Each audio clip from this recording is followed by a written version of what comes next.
welcome back to Wine Hour Books with your girl Kay. So as you can see, your girl is back. I have a ton of reviews to drop on YouTube and Instagram. I've been reading books like crazy, but unfortunately I haven't been posting anything. But I'm back now, trying to get back into a routine. Before we jump into the video, I haven't forgot about you guys' book suggestions. I've been tripping, so the ones that came from Amazon wasn't the books that you guys requested. I don't even know how it happened, so I have to return them. I'm going to go to my library to see if they have those books. There's only two of them.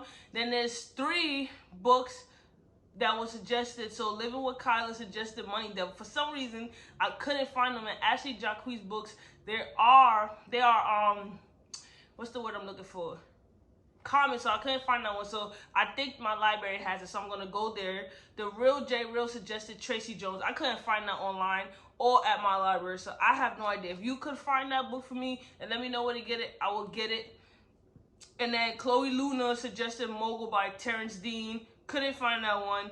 Dirty Red series, I think my library has that one, but I'm gonna double check. No, that's the one that my library didn't have. That series, they didn't have that. The lady didn't know what series that was, so I'm gonna look again. And then the Bitch series, the library, I'm gonna see if they have it, but I couldn't find that one either. So if you guys, the ones who suggested books, when you suggest your book, it may be a little easier for me if when you in the comments and you write which books you want me to review, if you post the link, if you have time to do so, it may be a little easier for me so I can find the book. But I'm working on getting the book, so I do apologize for the long delay.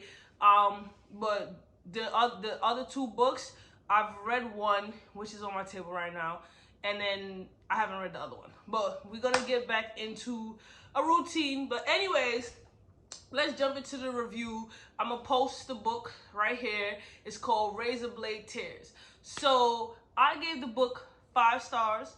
I enjoyed the read. It was my first 5-star read in a long time. Some people didn't give it 5 stars, maybe 3.5, 4 stars, but I really enjoyed this book. If you read this book, drop in the comments. Let me know what you think, and let's get into it. As you know, I got my trusty dandy notebook here. All right, hold on.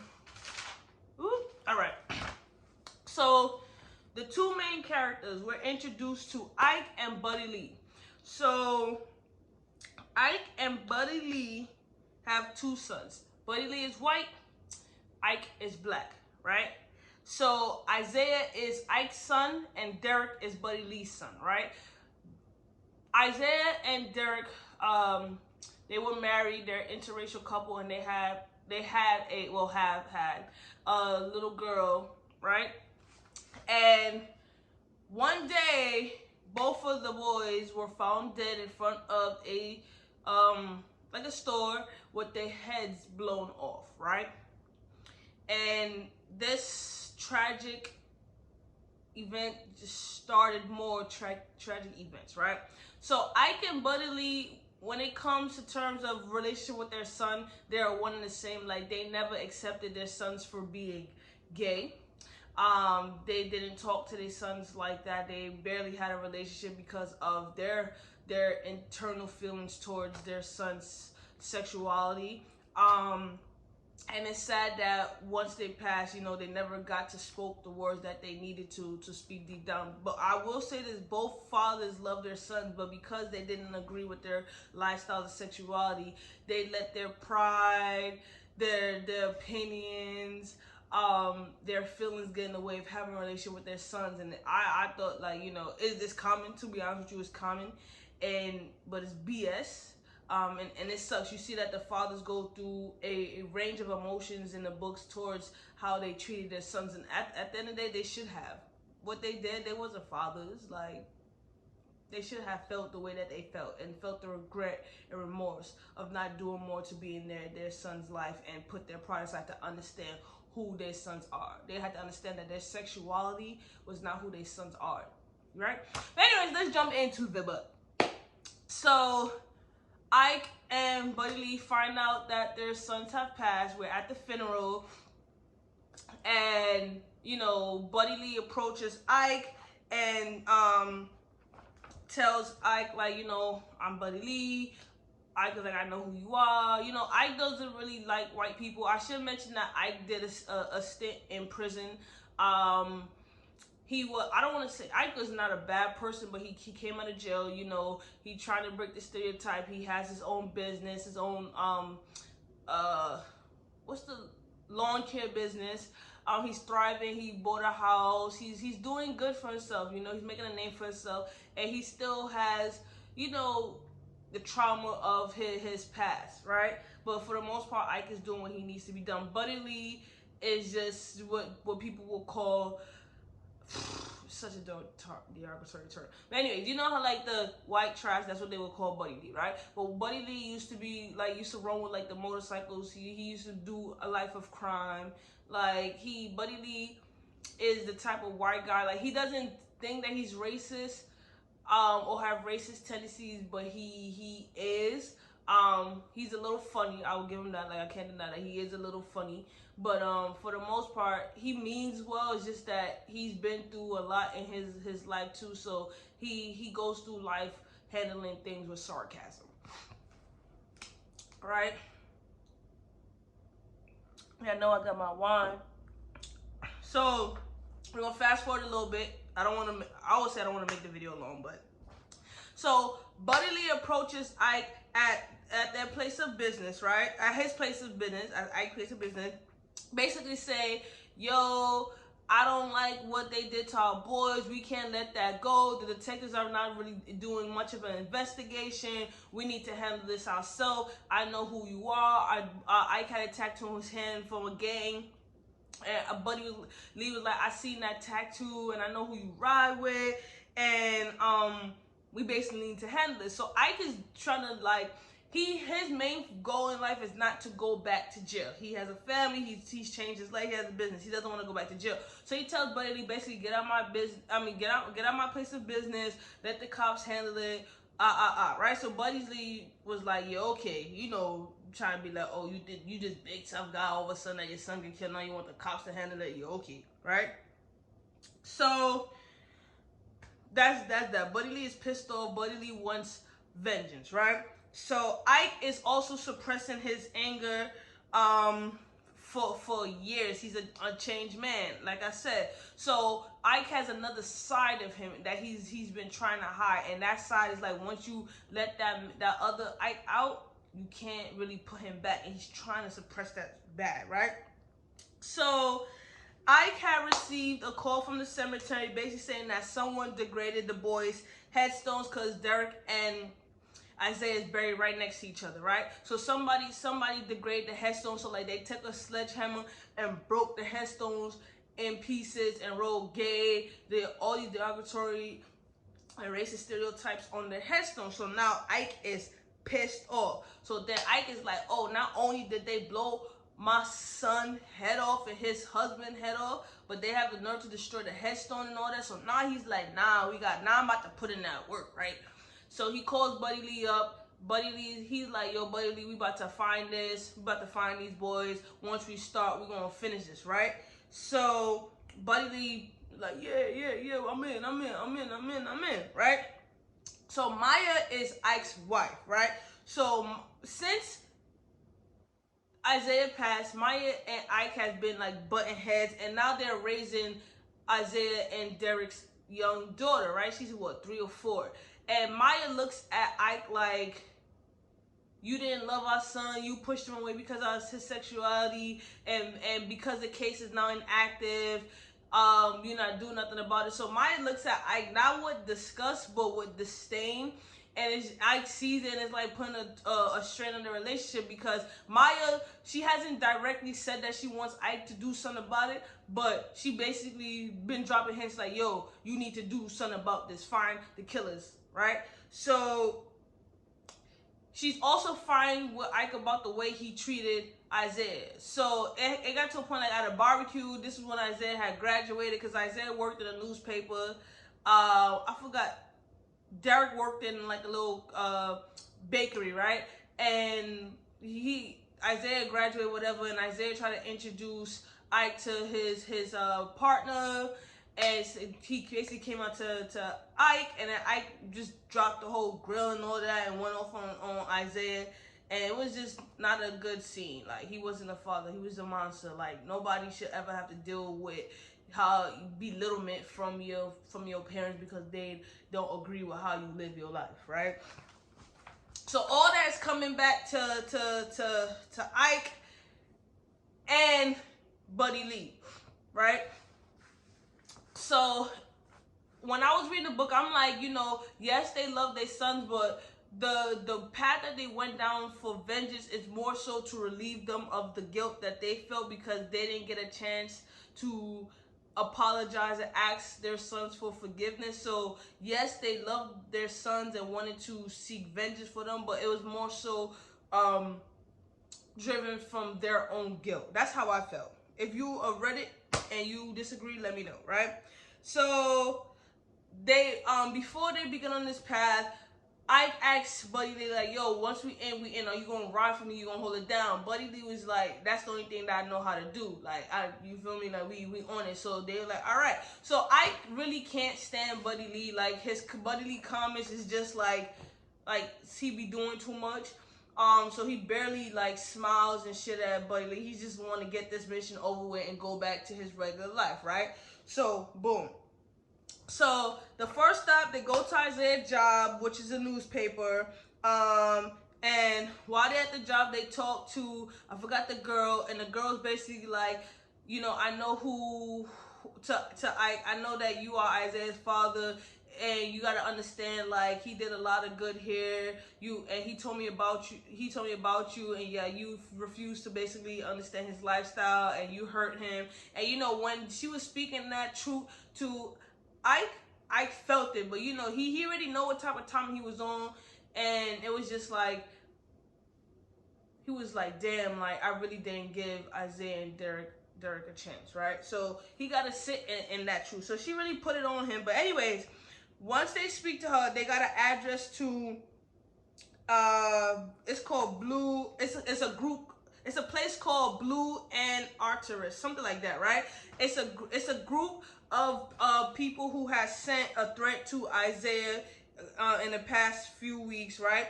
So it wasn't like no real serious threat in my opinion. But anyways, so Ike and Buddy Lee, they go over to the group, whatever. There's a bunch of like low-key white hippies who run the shop.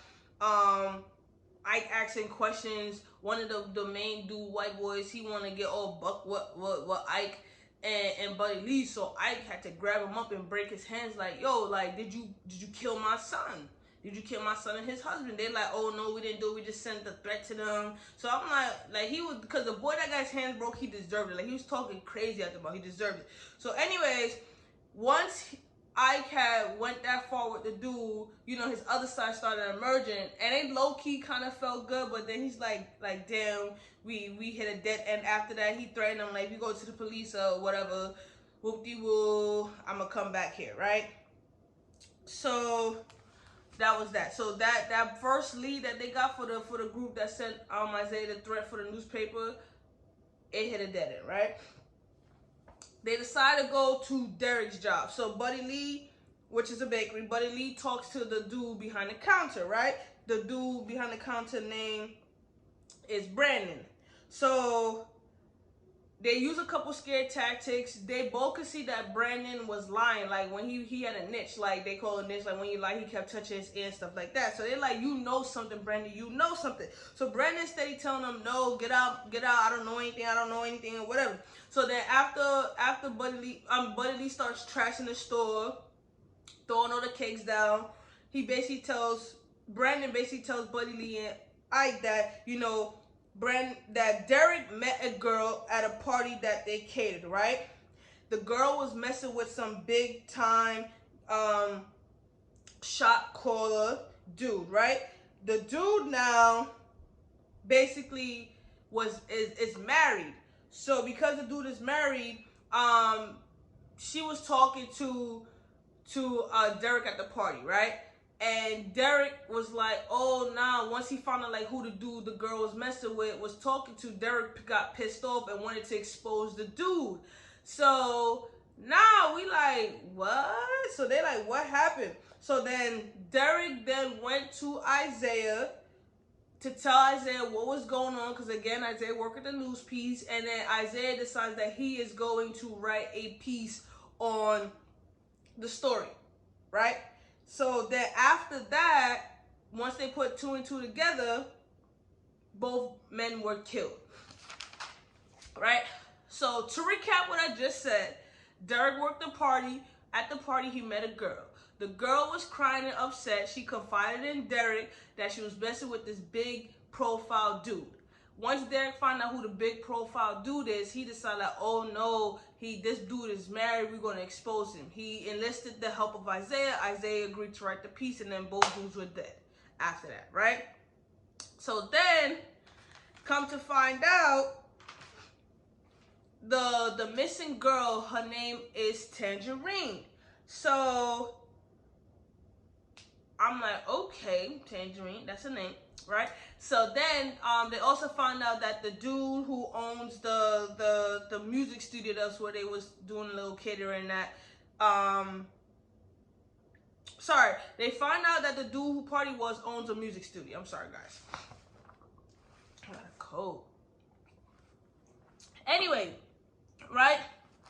So there is, now we pausing right there. So there is a biker gang, and the leader of the biker gang is named Grayson. Grayson was hired to kill Isaiah, Derek, and Tangerine. He was hired by the big profile dude, right? We don't know who the big profile dude is.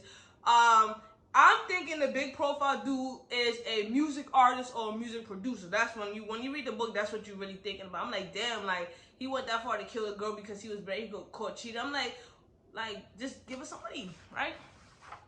You have to kill him. But then I'm like, all right, like, you know, people get killed for less, right?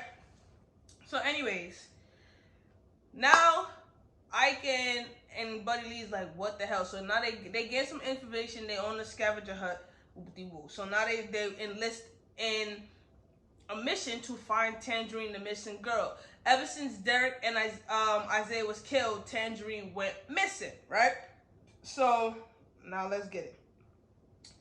So Grayson is on the phone with the big high-profile dude, and the big high-profile dude is like, I sent you guys to do a job. You only did half the job. You got paid for the job. Find the girl, kill the girl, or bring her to me. I need this shit done and over with. So Grayson doesn't like to be spoken down to, but you know, it is what it is. He has to do a job, right?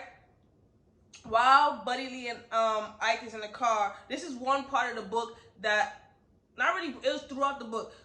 Not only was the author tackling so many issues like homophobia, racism, denouncing masculinity, right? The author, so many things was in this book that the author touched upon and everything flowed, and that's one of the reasons why I really enjoyed the book, right? There was a conversation that took place in between Buddy Lee and Ike, right? So Buddy Lee was saying some dumb shit, something like that. Oh, I got it. He saw Ike with his nice car in the house, whatever, and then Buddy Lee was like, oh, I like your car. So Ike was like, you want to trade places, right? So Buddy Lee was like, yeah. So then Ike was like, not only will you get the car, but you'll get the racism and the looks and the racial slurs and the pressure that comes with the car running the business. You want all that. So Ike was basically explaining the racial differences with Buddy Lee. That just because you see me with a nice house and a nice car, I'm still going through this. So basically, Ike had did, what was it, like a couple years, and although he changed his life around, people still see him as a convict, right? He still has fear for his life. So he was explaining that to Buddy Lee, that just because you see all this doesn't mean that I'm living a good life. So after he explained that part of the conversation, it was real, and Buddy Lee was silent. And then Ike was like, do you still want my life? And Buddy Lee was like, no, because honestly speaking, a lot of Caucasian people, right, or a lot of people that does not identify as black and brown, they see the nice things that us black people have, but they don't understand the pressure that comes with it, the hate that comes with it, right? They don't want to deal with the racism. They want the luxury that comes with it. They want the money, the cars, the clothes, but anything outside our problems, they don't want our problems, right? Because Buddy Lee had the privilege of getting out of several tickets with the cops, but not Ike, right? So Buddy Lee couldn't handle that. And it was found that Buddy had got 3 to 5 years in jail for trafficking meth, right? And Buddy Lee was telling Ike that he got 3.5 years for trafficking meth, right? And then Ike was like, black men get just as much time for having like a small bag of weed. And Buddy Lee was speechless because Buddy Lee had a lot of fucking meth on him. And y'all know how it is, a little small bag of weed, you going like 3, 5 years, 10 years, like for real, they throwing a book at. So it's the discrepancies between time that's being served in the system for our black men. Like, that's the truth. It could be that you can have a white man and a black man, same crime, who's gonna get more time? Come on. So those conversations were very important that Ike had with Buddy, because Ike was putting Buddy in his place. Because Buddy looked at it like, although you made a life for yourself, you should have nothing to worry about. Ike was like, nah, bro, I'm about to screw you. So I enjoyed Ike's intellectual, stimulated conversation that he had with Buddy Lee because it was needed.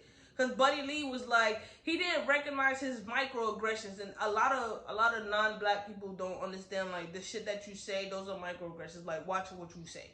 Long story short. Anyways, right? So now Buddy Lee and Ike, they're hashing out their little unspoken things that's between them. Anyways, right? So Grayson then sends 2 recruits that he's recruiting into his gang to look for Tangerine after he got off the call with the high-profile dude, right? So at the same time, Grayson tells the recruits, go to Derek and Isaiah's house to see if you find a clue to where Tangerine could be. And then that's the same day that Ike and Buddy Lee was like, let's go to the boys' house. Maybe there's a clue for where Tangerine could be, right? So Buddy and Ike, they go to the boys' house. Ike finds a number on the answer machine from a girl. And then while Ike is upstairs, Buddy Lee is downstairs, right? And Buddy Lee has found a pad that was on the fridge. It had a drawing and a number on it, but it was like when you write on a pad and then it prints on the next page. That's what it was, right? I should mention Buddy Lee is having like health issues during this whole journey to find the boys' killers. Like, he's coughing up blood. He has a mean ass cough. He gets dizzy. He's not like strong, and he's trying to hide it the whole time, right? So in my head, I'm automatically thinking like he's super sick and it got to be cancer. Right? That's what I'm thinking, right? So the 2 boys that sent to the boys' house is named Andy and Oscar. So Oscar's a big dude. Andy's like a strong, somewhat smart dude, right? So they run into Buddy Lee when they get into the house. Well, because Buddy Lee was in the kitchen. So long story short, Buddy Lee fighting both boys. The boys don't know that Ike is in the house.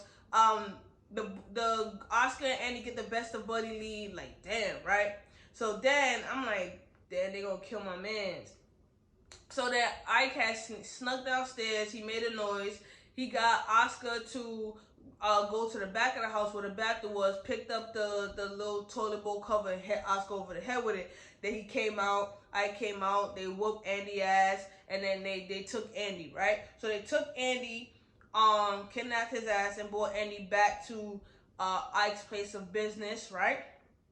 And they had tied Andy to a chair because they're trying to get answers. So at the same time, both Andy and Oscar knew who Buddy Lee and Ike was. They know that they're the boys' fathers, right? So that's when, Andy started talking crazy, like, we gonna do you like we did your son, blah, blah, blah, whatever. So now, Ike is pissed off, right? So now they should have took Oscar with them as well, but Oscar was a big ass boy, so they couldn't move him, right? So back at the warehouse now, Andy had tried to escape, right? Buddy Lee has stabbed her with his knife because Buddy Lee carry a knife around, right? And then Ike ended up killing Andy. And they grind Andy up in Ike's machine and put him with the fertilizer, spray his body parts with the fertilizer, clean the warehouse up. So it's like, damn, right? So Oscar ended up waking up from being passed out. He goes back to his little Becca gang clubhouse and tells Grayson, like, yo, when we got to the house, the boy's father was there. They took Andy. They whooped my ass. Da da da. Grayson decided, like, what? Like, they did what? So Grayson and his gang of bikers pull up to Ike's place of business and threaten him. So then, at the place of business, Ike, this was the next day, mind you, Ike had a girl that worked for him. Yasmin, I think her name was Yasmin. So Yasmin, the reason why the Ike didn't get hurt by the bike again right there, because that's when Yasmin had pulled out a gun, and then at one point Ike was able to grab Grayson and had a knife to his neck, right? So then, you know, Grayson walking on like, oh, this is not over, I'll see you, boom, boom, whatever, right? So Ike ended up telling his wife what happened, and Maya was like, oh, that's good. So Maya is happy that they're on this journey to find what happened to the boys. And in my head, I'm like, I understand grief, right? Like, I understand grief, and I understand everybody heals in their own way. But at the same time, I'm like, Maya, you lost one son. You indirectly pushing Ike to handle business. What if Ike gets caught? What if Ike gets killed? What are you gonna do, right? So I'm like, I felt indifferent with Maya. Like, I understand why she needs answers, but then it's just like, at what expense, right? At what cost? So that was the only thing. Like, I felt like indifferent with Maya's character, right? So the detective that's assigned to the case pull up to Ike, and Buddy Lee was like, oh, we got a tip that you guys are seeking vengeance. And then the boy from the Blue Antarctic, whatever group, whatever, the white hippie boy had snitched on them too as well.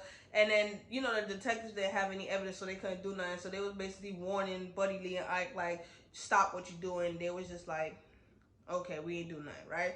So, move on. So, Grayson ends up talking to the dude on the phone, the high-profile dude, who ordered the hit. They also figure out what Ike and Buddy Lee is planning, basically to look for Tangerine. They feel like they follow Buddy Lee and Ike, that they will lead them to Tangerine, right? So that's that. So they end up finding out the person who owns the music studio is Tariq Matthews, aka Mr. Get Down, right? So Buddy Lee and Ike decide that they're gonna go to a gay bar that the boys frequent, and they found out information about Tangerine, and that she was messing, she may be with a producer named Mr. Get Down, which is Tariq, right? So at the gay bar, there was an incident where some dude had rolled up on Ike, because both of Ike and Buddy Lee was uncomfortable walking into the bar, right? So some dude tried to holler at Ike, and he was really drunk or whatever. Instead of Ike, you know, really taking a look at his surroundings and understanding like the man is drunk, he decides that once the man was like, you know, I'm trying to holler at you, let me get your number, let me talk to you, he ended up touching Ike, and Ike ended up yoking him up against the wall. So everybody comes to the man's defense, and it's just like, Ike knew that he could have handled the situation better, but his homophobic behavior and his attitudes and the way he thought he thinks, it stopped him from thinking rationally, and he tried to apologize, but the damage was already done, because Ike has to deal with those things internally, right? But on the other hand, I also understand that just because someone is in a gay bar, you can't assume that they're gay. But I understand why you would think they're gay, because they're in a gay bar. So it's like a catch-22. Anyways, so the biker gang now, they start following the family, right? So they start following Maya, which, again, that's Ike's wife, right? So they follow Maya in her car home. So Maya runs in the house like, oh, somebody's following me. Ike goes out out of the house. He pull up on the biker dudes, and he fucked their car up, right? So he understands that the biker gang is trying to throw shots and trying to hurt his family. So now Ike is really, really pissed off, right? And he sends Maya, and Ariana's the daughter's name, away to stay with her sister, I believe, so until everything blows over. So now, after the information that they receive from, pause real quick.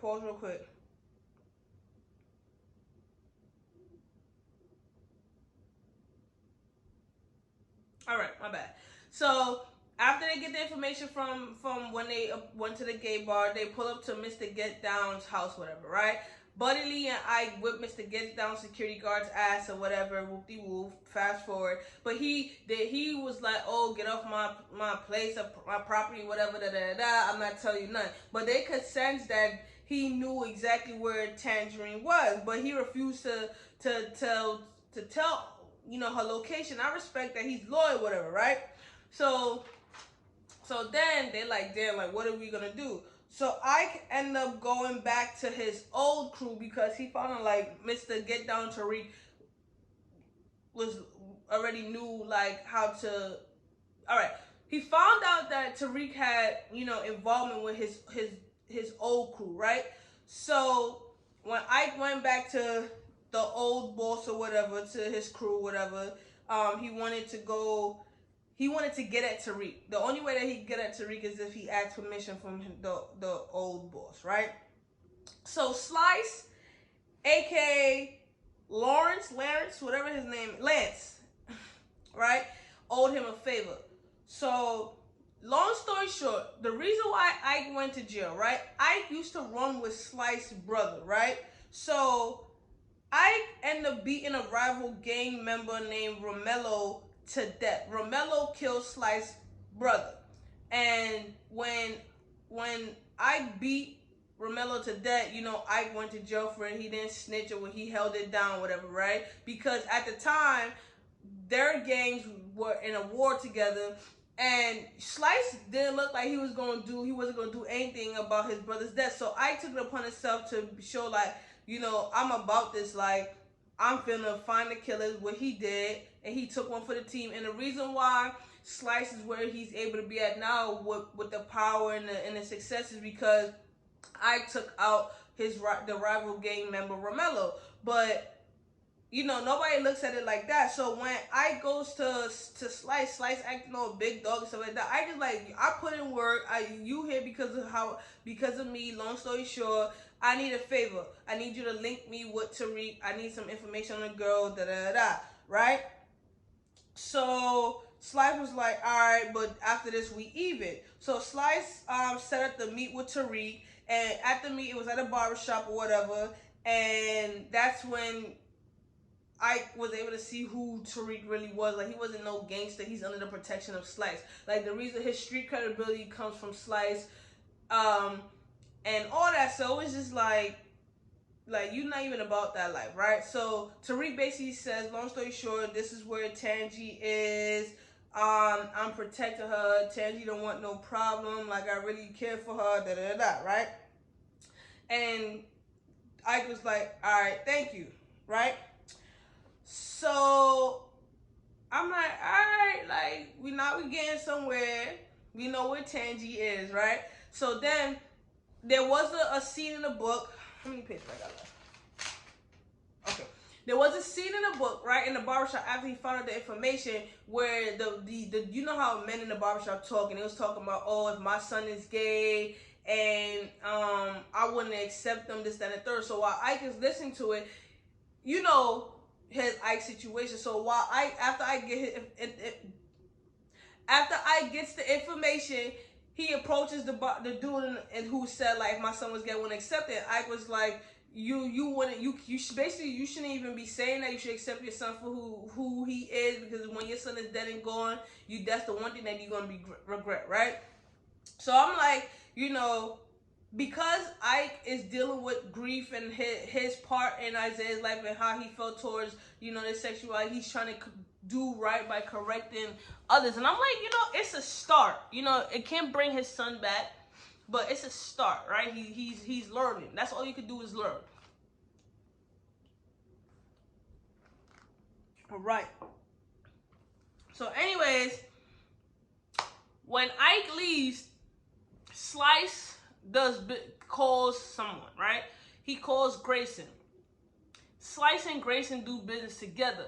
So Slice is a motherfucking snake. Slice calls Grayson and tells Grayson, like, you know the girl that you was looking for, woo-de-woo, I know where she is. So he tells Grayson where Tangerine is, and basically Grayson was like, the two guys, are they mean anything to you? Slice was like, nah, you could do what you gotta do. I'm like, damn, like, Slice is a snake, for real. It's always your own people sometimes, boy. Always your own people sometimes, right? So anyways, they pull up to Tangerine house. At first, she refused to talk to them about Grayson. And this is the thing with Tangerine was getting me tight, right? Because Tangerine don't understand. Like, the man was like, yo, your life is in danger. People's looking for you. Tangerine was like, oh, the dude that I'm messing with, I can't tell you who the dude is, but just know that he would never hurt me. He loves me. And they, Buddy Lee and Ike steady telling her, he's killing you. Like, he's sending people to kill you. He killed Isaiah and Derek. He don't give a about you. She's like, oh, no, I just can't see it. I'm like, bruh. So she kept refusing to give up the name of the person who ordered the hit. At this point, they know that the biker gang killed Isaiah and Derek, right? They already know that Grayson put the work in, because Grayson said it when he approached the place of business, right? It's just a matter of they want who ordered the hit, right? So I'm like, Tangerine just like young and dumb, for real. So anyway, I'm like, females, that shit was pissing me off in the book. I'm not gonna lie. So anyways, while Buddy Lee and Tangerine's at Tangerine's mother house, her mother is in the kitchen getting them drinks. Who pulls up to the scene? Grayson and his boys. They pull up to the scene, mad at them, guns spraying, blah blah blah. They shot up Tangerine's mom, quick, right? Then, you know, they shoot up the house. Tangerine, they end up getting away or whatever, but before they get away, they killed a whole bunch of Grayson's boys or whatever, right? So, well, when they get away, Ike figured out that Slice betrayed him. So now, you know, Ike is pissed off because not only did he put that work in for Slice, but well, not even for Slice, but for his brother, you're gonna sell me out to the gang. So now, you know, Ike put that on the back burner real quick, right? So they end up taking Tangerine back to Buddy Lee's trailer, right? Maya is a nurse too, so Maya comes over, bandage Tangerine up, bandage Buddy Lee up, and then that's when at the trailer, and I did not see this coming, y'all. At the trailer, they was talking, Buddy Lee and Ike was talking, and Maya overheard them. So I forgot how the conversation go, but that's when Maya confided in the men that Tangerine is scared because she's not just a regular woman, she's transgender. So I was like, huh. So not only is this high-profile man married, not only did he cheated with a woman, but he cheated with a transgender woman. So now everybody knows why he wants Tangerine dead. He can, because it's one thing, I'm like, because when men cheat, high-profile men cheat, they don't enlist the woman to be killed unless some other shit is going on. That's why he wants her dead, because his secret gonna be out, right? So anyways, let's move on. So now, Ike decides that, Jazzy was Ike's previous assistant at his business, right? So they were like, all right, we need a safe place for Tangerine to go. So Ike drops Tangerine over by Jazzy. And on the ride, he's just like, you know, just tell us the guy, like, this guy don't love you. He's sending people to kill you, and Tangerine steady defending him. I'm like, again, here we go. So anyways, Maya, while Ike is driving Tangerine to Jazzy's house, Maya receives a call that her house is on fire from the neighbor, right? So Ike had told Buddy Lee to watch Maya and Ariana, don't let them go anywhere, right? So in my head, I'm like, how is it that you the only one that get a call, nobody else get a call, Maya? So Maya said, oh, I gotta go check on my house. The only picture that I have of Isaiah's in the house, let me go see. So in my head, I instantly knew that something was up. When they pull up to the scene now, guess who surrounds them? Grayson and the biker gang, right? So they run the car off the road. They snatch up Ariana, and Maya is badly damaged in the hospital, right? Like she's badly damaged in the hospital, right? So I'm like, damn, like Maya don't listen. Like the women in this book, they don't listen. So anyways, now Grayson calls Buddy Lee, right? And tells Buddy Lee that he shot Derek and took Ariana. So now you know how Buddy Lee's on a different type of timing. Like Buddy Lee's on a different type of timing. Like he don't care about nothing. And then again, I still think at this point in the book that Buddy Lee's dying, right? So Ike rushes, pause. Let me pause right here. There's a part in the book that I forget, right? Buddy Lee used to be married to Derek's mother, right? They lived together in the trailer for the time being until Buddy Lee ended up going to jail, and the mother wanted different. I forgot her name. Christy, right? Pause. Christine, that's her name. Christine, right? So Christine had left Derek, right? When she had married Gerald. Gerald is the judge, right? So she married Gerald. She moved to the rich suburb area. She made a life for herself, and she just left Derek behind. So Buddy Lee was technically the only real parent that Derek had, right? And to Buddy Lee's character, he did the best that he could. Obviously, he could have done better, but in his mind, he did the best that he could, right? So Christine had come back, and Buddy Lee still in love with her, this, that, and the third, and they hashed it like, how could you leave your son? You wasn't there to protect him, you in love with him, this, that, and the third, right? So, but they rehash old little stuff, and they're able to have a conversation. So Buddy Lee never liked her husband Gerald, right? So I only mentioned that for the next part of the book, right? So long story short, Christine is married to a judge named Gerald, and he's running for another political spot, whatever, right?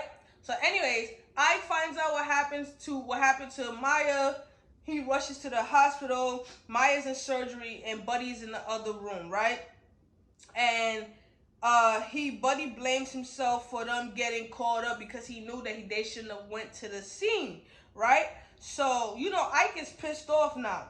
So in the hospital, he tells Ike this whole situation his fault. So Ike is like, what you mean? Like, how is this your fault? So Buddy Lee basically tells him the only how that you was gonna get on this path or this journey to seek vengeance is if some real shit happened. So Buddy Lee was the one who smashed the boy's headstone and wrote them homophobic and racial slurs on it, right? So Ike was like, you used me, you knew that if something happened, I will come ask if to agree to this, and so now Ike is pissed off, right? Ike is really pissed off. So he storms out after he goes off on Buddy Lee. At the same time, while Buddy Lee's he's still in the hospital, Christine, Derek's mom, calls Buddy Lee, right? Because the case is on the news, right? I should mention, when Maya pulled up to the scene, when they pulled up to the scene, the house was not on fire at all. So she should have known once she got like a mile or two away, she didn't see no flame, she should have turned around. That's all I gotta say. Anyways, Christine calls Buddy Lee to check on him, and that's when Buddy Lee had asked Christine, like, oh, is your husband on the line? Him being smart or whatever, right? And then that's when Christine was like, no, Gerald Winthrop Culpepper is focusing on his campaign. So then Buddy Lee was like, hold on, had thought back to something that happened prior to the book. So Buddy Lee starts putting the pieces together, right? I should mention, right, before Derek died, Derek had called Christine and was trying to get in contact with her, but Christine never answered the phone, so she always regret that, right? So I'm like, what the hell? Because I'm like, what the hell is going on, right? So I'm like, hold on, let me put two and two together with him, right? So Derek was mad about Gerald being with Tangerine at the night when he went to the studio club, and that was the girl he was talking to. Tangerine was the girl he was talking to. The real reason why he was mad because Tangerine confided in Derek that she was messing with Gerald, which is his mother's husband, right? So that's why Derek was really upset and he wanted to expose Gerald. He never liked Gerald because Gerald was homophobic and he never accepted Derek in his life, right? So when Gerald got wind of everything, he set out to kill Isaiah and Derek. So Buddy Lee puts all the pieces together. And the reason why Buddy Lee was able to put the pieces together is because in Tangerine's phone, she had Gerald's number saved as W. So when Christine said Gerald Winthrop Culpepper, Tangerine had his middle name saved. So that's when Buddy Lee put everything together. So Buddy Lee is like, oh, hold on. Let me get my ass up out of here. So then Buddy Lee then asked Christine, where did they move to? So Christine tells Buddy Lee where they moved to. She's like, why? He didn't say nothing. And then he ends up leaving the hospital, right? Buddy Lee, his little rundown truck pulls up to Christine and Gerald's house. He crashes into the car and the house, right? And he starts beating the shit out of Gerald, yelling at Gerald like, you killed my sons. My son and his husband. You killed my son and his husband. So Christine is like, what's going on? What's going on? What's going on? So the police show up and arrest Buddy Lee. Buddy Lee start yelling at Christine, that Gerald killed Derek, Gerald killed Derek, Gerald killed Derek. So Christine's still in shock, which is understandable. But I needed Christine to process what the fuck Buddy Lee was saying. Excuse my language, right? So anyways, like I mentioned before, Gerald is a judge. So at the police station, they clear the room, take off the camera, the mic, whatever. Gerald low-key threatens Buddy, and the judge was like, I will kill Ariana, which is the granddaughter, if they don't give the location of where Tangerine is. So Buddy Lee was telling Gerald like, I know about you, right? So Gerald was like, what are you talking about? Buddy Lee basically like, I know that Tangerine is a boy and you are two-faced, right? So Buddy Lee tells Gerald that, this is a funny joke, right? So Gerald's trying to figure out what Buddy Lee's trying to say. So Buddy Lee had a smart comeback. Buddy was like, you two-faced it, just know that I'm an ally, right? So basically saying like, I know you gay, I'm an ally, so I support you. But Buddy Lee was saying it in a funny way. So Gerald is really pissed off. Now, not only does Tangerine know, Derek and Isaiah knew, now Buddy Lee knows, right? So Buddy Lee ends up calling Ike and putting Ike on to what went down, basically telling him about the whole house thing, basically telling him that Gerald, his ex-wife, husband, is the one who killed the boys and why he killed the boys, and that he's the one who has Ariana kidnapped, and you need to come pick me up from the station. And Gerald had let all the charges go, this, that, and the third, right? So then that's when the men form a plan. They form a plan and basically was like, listen, we're going to get Ariana back tenfold, right? So there was like, Gerald is a high-profile man. We need leverage. We need something that he loves. So then they come up with a plan to kidnap Gerald's father because Gerald really loves his father. So they decide that they need to enlist the help of Tangerine because Tangerine is a beautiful woman. She's a beautiful woman, right? And no man can deny a beautiful woman. So that's their logic, right? So anyways, they decide that they're going to pull up to Gerald's father's house. Tangerine's going to say the car broke down. And then, kidnap his ass, and that's exactly what they did. The father fell for a beautiful chick, whatever, right? So now, Buddy Lee ends up going to his brother Chet for help, basically saying, I need the keys for the tactical unit warehouse. I need to borrow it, this, that, and the third, whatever. Chet ended up giving Buddy Lee the keys, but, it wasn't by choice, right? So at 8 p.m., they decide that they're gonna make the trade with Gerald and Grayson and all them. So Grace, again, y'all know Grayson is still out for blood for his people and stuff like that. Grayson just needs to sit this one out real quick, but of course, you know how men are, right? And Gerald thinks he's untouchable, right? So the tactical unit is out in like the boondocks. It got a whole bunch of explosives and guns and stuff like that. So they go there, they set up everything that they need to set up in this, that, and third. They know they outnumbered with the guns and stuff like that, so they start setting up explosions around the warehouse and find the escape route, right? So boom. At 8 p.m. the men pull up, right? They make the exchange. Ariana goes into the warehouse with Buddy Lee and Ike. They hide Ariana in like this little bin thing. After that, bullets start flying. Doop, doop, doop, doop, doop, doop, doop. Everybody, bullets flying everywhere. Bullets flying everywhere. Then there was like a little tunnel underneath. So they go underneath the tunnel, right? And there was another entrance that they had a car waiting, right? So when they went underneath the entrance, of course the biker gang thing that, oh, they don't hear no more shooting, no more from inside the warehouse. They must have killed them. So as soon as they open the garage doors, boom, everybody, blown, boom, blown, cars blown, all that, blown, right? So boom, they go secure Ariana in the car, and Buddy Lee and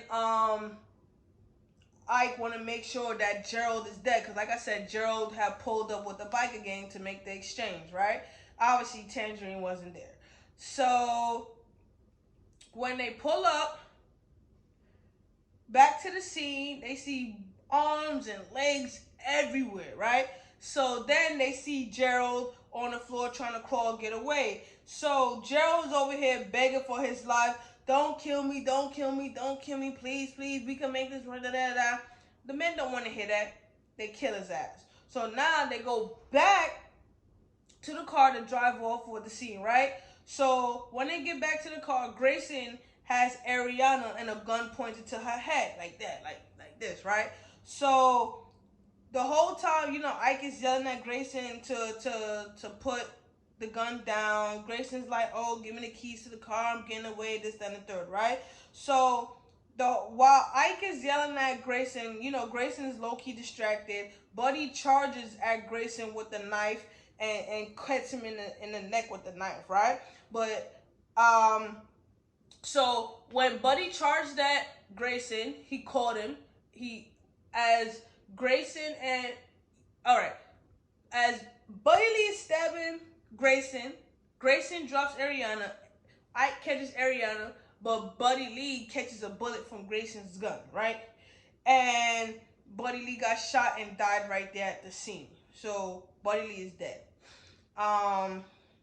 Detectives, I guess a few days later, detectives stopped by the shop to question Ike, and Ike started playing dumb, like, I don't know what's going on. And then we also found out that Slice is missing. Obviously, we know that Ike killed Slice for his betrayal, which, and I would have done the same thing too. Ike is rebuilding the home. They're raising Ariana.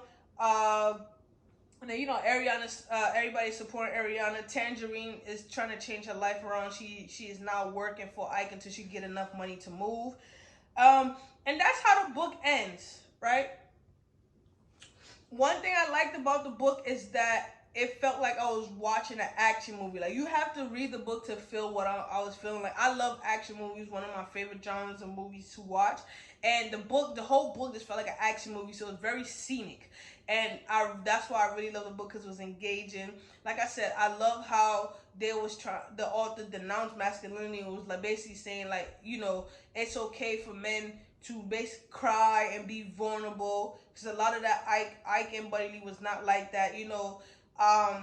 They went on a path they started on the path of vengeance, but also it was like a learning experience for both of them, and in some way they were able to, my bad, the video cut out, but the men were able to get a level of healing, understanding, some sort of forgiveness. If you read the book, let me know what you think, drop it in the comments, and thank you for watching.